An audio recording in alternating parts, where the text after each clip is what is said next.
మా వదిన గారు ప్రాణాపాయ స్థితిలో ఉన్నారని మాత్రం చెప్పకండి. నా గుండె ముక్కలైపోతుంది. ఐఎమ్ సారీ, మీరు ఈ విషయం వెనక తప్పదు. అంటే మా వదిన గారు బ్రతకరని చెప్పబోతున్నారా డాక్టర్? వద్దు డాక్టర్, ఈ పాపిష్టి చెవులతో ఆ మాటను నేను వినలేను. కావాలంటే ఏదైనా ఇంజెక్షన్ ఇచ్చి నన్ను చంపేయండి, కానీ మా వదిన గారు చనిపోతారని మాత్రం చెప్పకండి. ప్రస్తుతానికి ఆమె ప్రాణాలకే ప్రమాదం లేదు, మీరంతా వర్రీ అవ్వకండి. ప్రమాదం అనేది లేదా? లేకపోతే ఆల్రెడీ ఆవిడ 2 కిడ్నీలు డ్యామేజ్ అయ్యాయి. ఇంకెన్నో రోజులు డయాలసిస్ చేయలేం. వీలైనంత త్వరగా కొత్త కిడ్నీ ట్రాన్స్ఫర్ చేయాలి. వెంటనే డోనర్ని ఎతకండి. అంటే కొత్త కిడ్నీ పెట్టకపోతే మా వదిన గారు బతకరా డాక్టర్? ఎక్కువ రోజులు బ్రతకరు. అంటే మన చేతికి మట్టి అంటకుండానే వదిన చనిపోతుందన్నమాట.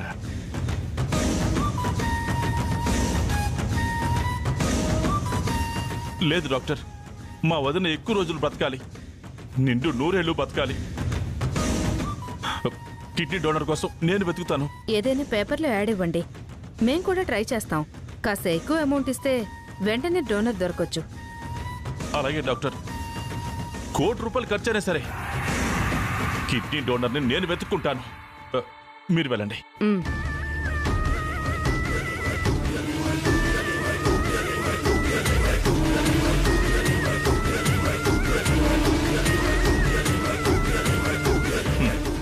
₹1,00,00,000 ఒక్క రూపాయి కూడా ఖర్చు చేసేదే లేదు.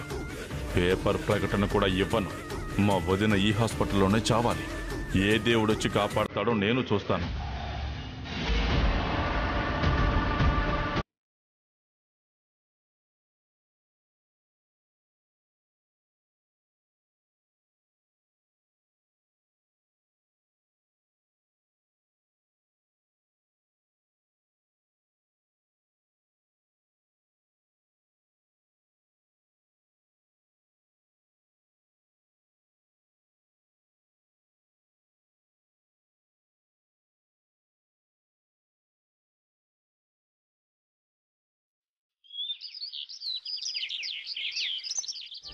హలో, నేనండి అభిని. మా అన్నయ్య వదిన అఖిల్ హారికలు మీకు ఎక్కడైనా కనిపించారా? అవునా? ఓకే సార్, కనిపిస్తే నాకు ఫోన్ చేసి చెప్పండి. Thank you.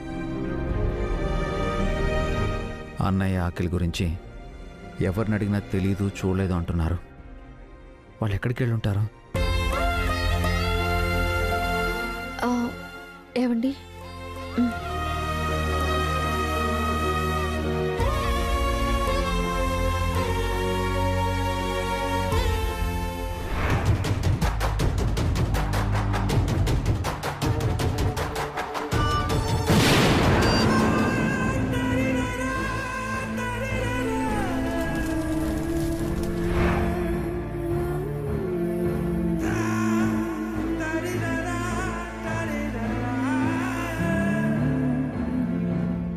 బస్సు గారు, ఏంటి అలా ఉన్నారు? నిన్న జరిగింది మర్చిపోలేకపోతున్నానండి. ఆ పెద్దవాడి గురించేనా? అవునండి, అది ఇంకా నా కళ్ళ ముందే మెదులుతోంది. అంత మంచి మనసున్న ఆవిడ్ని ఎందుకు చంపాలనుకుంటున్నారో అర్థం కావడం లేదు. ఆవిడ చేసిన తప్పేంటండి? ఆవిడ దగ్గర డబ్బుంది. ఆస్తులుండటం తప్ప? డబ్బు చాలా చెడ్డదండి. దానికోసం ఆశపడుతున్న వాళ్ళ చేత ఎలాంటి పనులైనా చేయిస్తుంది. నిజమేనండి, డబ్బు కోసం ఎంతకైనా దిగజారే మనుషులున్నారు. పాపం, ఆవిడికి ఆస్తి అండగా ఉండకపోగా ఆ ఆస్తి ఆవిడికి ఆపదైపోయింది. దేవుడి దయ వల్ల నిన్న ప్రాణాలతో బయటపడ్డారు. ఆవిడని కాపాడడం కోసమే మిమ్మల్ని దేవుడు అక్కడికి పంపించినట్టున్నాడు. దేవుడు ఏ పని స్వయంగా చేయడు కదా, మనుషుల సాయం తీసుకుంటాడు. మీరేంటి ఉదయాన్నే ఎవరికో ఫోన్ చేస్తున్నారు? అన్నయ్య వదిన అఖిల్ హారికలు ఎక్కడున్నారో తెలియడం లేదు. ఫ్రెండ్స్కి పరిచయస్తులకి ఫోన్లు చేస్తున్నాను వసు గారు. ఎవరికైనా వాళ్ళు కనిపిస్తే చెప్పమంటున్నాను. అమ్మా నాన్న ఊరు నుంచి తిరిగొచ్చేలోపు మీ ముగ్గురం వాళ్ళ కళ్ళ ముందు ఉండాలని నేను ఆశిస్తున్నాను. అందుకే ఈ ప్రయత్నం. నాది అదే కోరికండి. మీ ముగ్గురు విడిపోయారని, ఈ కుటుంబం ముక్కలైందని తెలిస్తే అత్తయ్య మావయ్యలు బాధపడతారు. నమస్తే అభిరామ్ గారు. ఏంటి సార్ మళ్ళీ వచ్చారు? మరోలా అనుకోకండి, మా డబ్బుల కోసమే వచ్చాం. నాకు కాస్త గడువు కావాలని నిన్నే చెప్పాను కదండి. ఈరోజు మాకు కొత్త విషయం తెలిసింది. మీ అన్నయ్య తమ్ముడు మిమ్మల్ని వదిలిపెట్టి వెళ్ళిపోయాడంట కదా?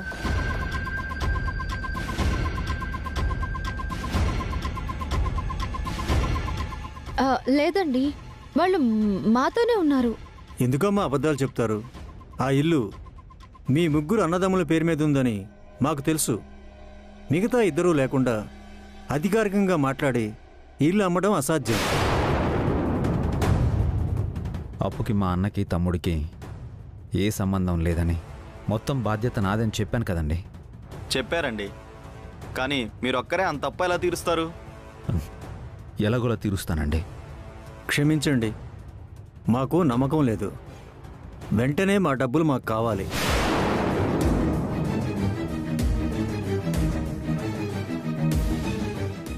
అలా అంటే ఎలా అండి? అప్పు ఇచ్చిన వాళ్ళు కాస్త ఓపిక పట్టాలి కదండి. నమ్మకం లేదంటే ఎలా? మా భయాలు మాకుంటాయి కదండి. మీరేం చేస్తారో నాకు తెలియదు. 2 రోజుల్లో మొత్తం డబ్బు ఇచ్చేయాలి. అయ్యో, ఇవ్వకపోతే మేము కోర్టుకు వెళ్తాం. మీ ఇంటిని వేలం వేయిస్తాం.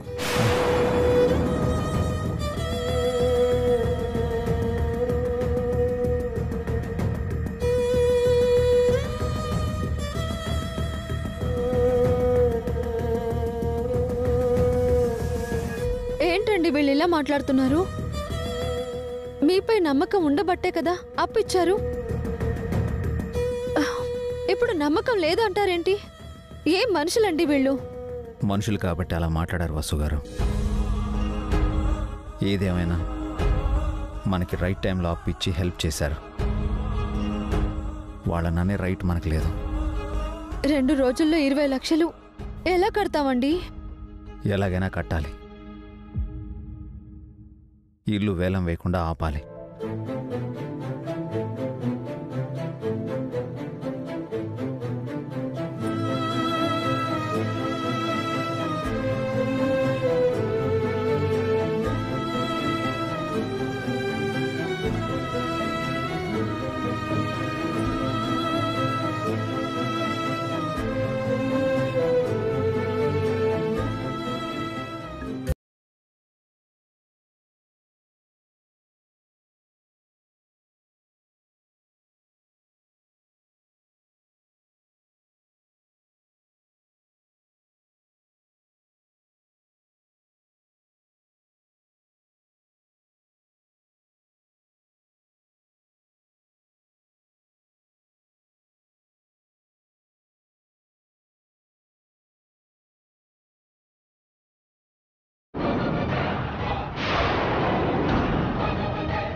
నీ పట్టం కింద పడిందంటే ఏదో అపశకునం జరగబోతుందని భయంగా ఉంది. ఏ ఆపద రాకుండా చూడు స్వామి.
హలో, డాక్టర్ నీరజ గారు మీరేనా?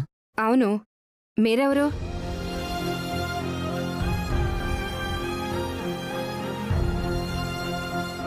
అర్జెంటుగా కిడ్నీ కావాలని యాడ్ ఇచ్చారు కదండి, అది చూసి కాల్ చేస్తున్నాను మేడం.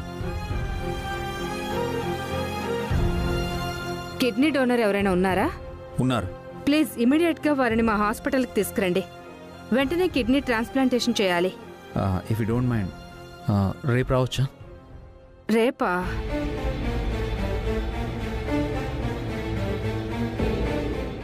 ప్లీజ్ డాక్టర్, కిడ్నీ డోనర్కి డబ్బులు చాలా అవసరం. రేపు తప్పకుండా తీసుకొస్తాను. రేపటి వరకు వెయిట్ చేయండి ప్లీజ్. ఓకే, బట్ రేపు తప్పకుండా తీసుకురండి. Sure doctor. అది డబ్బులు వెంటనే ఇచ్చేస్తారు కదా? రేపే ఇచ్చేస్తాం. Okay doctor.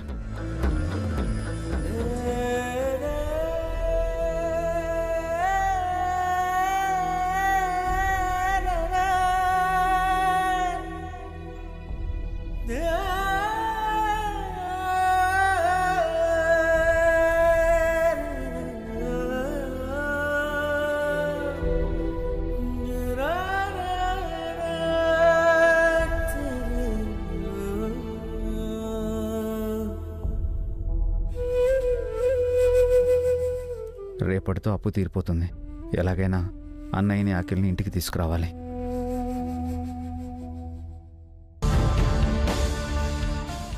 చలపతి గారు, ఒక్క నిమిషం అండి. సారీ డాక్టర్, పేపర్ యాడ్ ఇచ్చినా కూడా ప్రయోజనం లేకుండా పోయింది. ఈ మనుషులకు అసలు జాలి దయ లేవు. ఒక్కడు కూడా స్పందించలేదు. స్పందించారండి.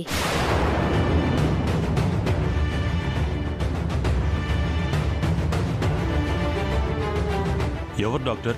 ఇందాక ఒకరు ఫోన్ చేశారు. కిడ్నీ ఇవ్వటానికి రెడీగా ఉన్నారంట.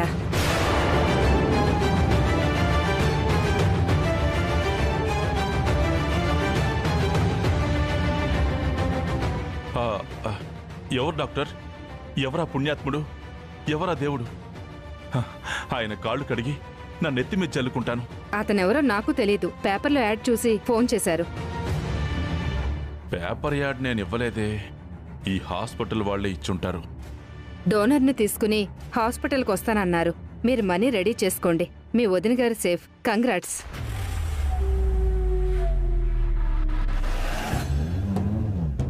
మా వదిన సేఫ్ అయితే నేను స్మాష్ అయ్యి.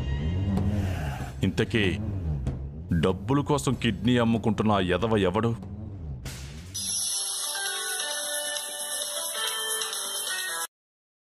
Hello, what? అవునా? Thank you so much. ఇప్పుడే వస్తాను. వసుగారు ఏంటండి? గుడ్ న్యూస్ అండి. అన్నయ్య వదిన ఎక్కడున్నారో తెలిసిపోయింది. నిజమా? ఇప్పుడే నా ఫ్రెండ్ ఫోన్ చేసి చెప్పాడు. వెంటనే వెళ్ళి అన్నయ్య వదిని తీసుకొస్తాను. ఓకేనా? అక్క బావ ఎక్కడున్నా తీసుకురండి. అలాగే.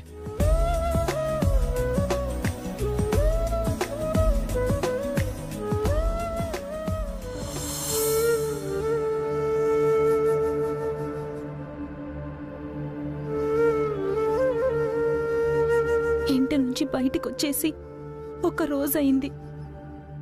ఏ దిక్కు లేనట్టు ఈ అనాథాశ్రమంలో తల దాచుకున్నాం. నాకు చాలా బాధగా ఉందండి. ఆ ఇంట్లో ఉండడం కంటే అభి వసూలకు మనం భారం అవడం కన్నా ఈ బాధను భరించడమే మంచిది పావని. నిజమేనండి, కానీ ఇలా ఎన్నాళ్ళుంటాం? మనమిలా అనాథాశ్రమంలో ఉంటున్నట్టు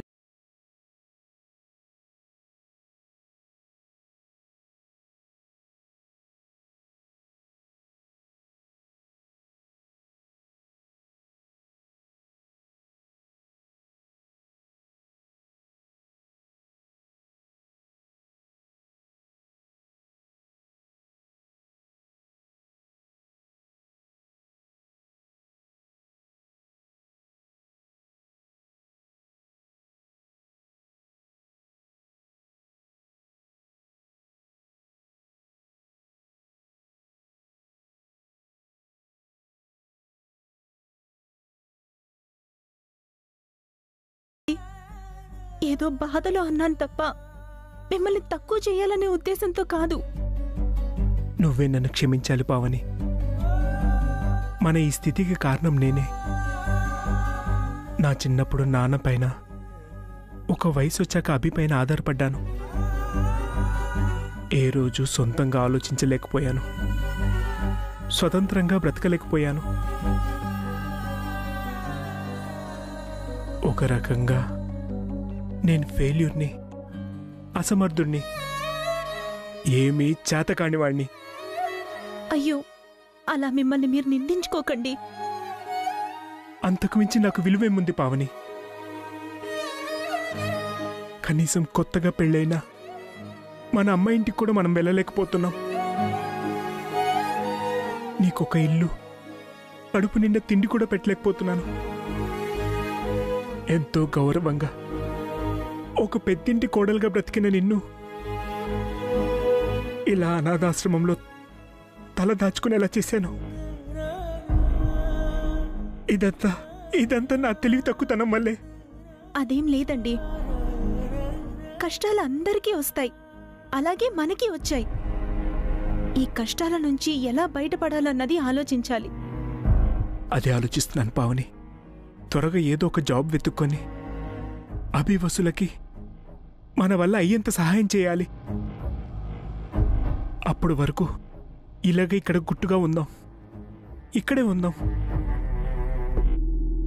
మన ఆచూకి ఎవరికి తెలియకూడదు. నాకు కూడానా?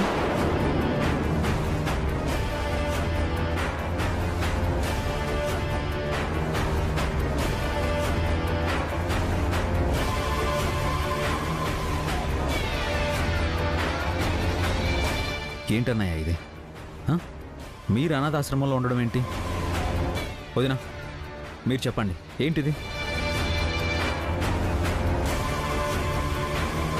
ఎందుకు ఇలా చేశారు? నేను లేననుకున్నారా? లేక నన్ను వద్దనుకున్నారా? నీకు భారం కాకూడదు అనుకున్నాం అభి. ఇప్పటికే మా బరువు బాధ్యతలు నువ్వు వసు మోసారభి. ఇంకా మీపై భారం పెట్టకూడదు అనుకున్నాం. మీరు మాకు భారం ఏంటొదినా?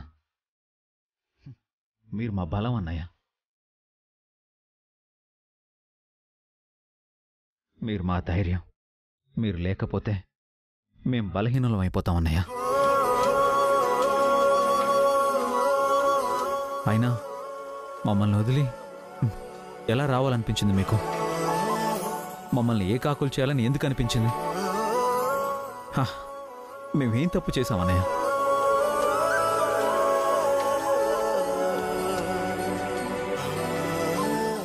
తెలియక మా వల్ల ఏదైనా తప్పు జరుగుంటే మమ్మల్ని క్షమించండి అన్నయ్య.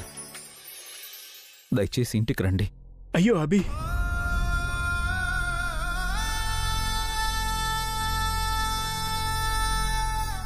మీరు తప్పు చేయడం ఏంట్రా? ఇంకా మేమే మీ పట్ల చాలా తప్పుగా ప్రవర్తించాం. మా స్వార్థం మేము చూసుకున్నాం. ఆస్తి కోసం నిన్ను వేధించాం. నీ ఇంట్లోంచి నిన్ను బయటికి వెళ్ళగొట్టాం. నిన్ను దిక్కులేని వాణ్ణి చేశాం. అవునబి, తప్పులు పాపాలేమైనా చేసుంటే అవి మేమే చేశాం. నువ్వు వసు మమ్మల్ని మీ గుండెల్లో పెట్టుకున్నారు. మీ కన్న బిడ్డల్లో చూసుకున్నారు. మా కన్న కూతురి పెళ్లి చేశారు.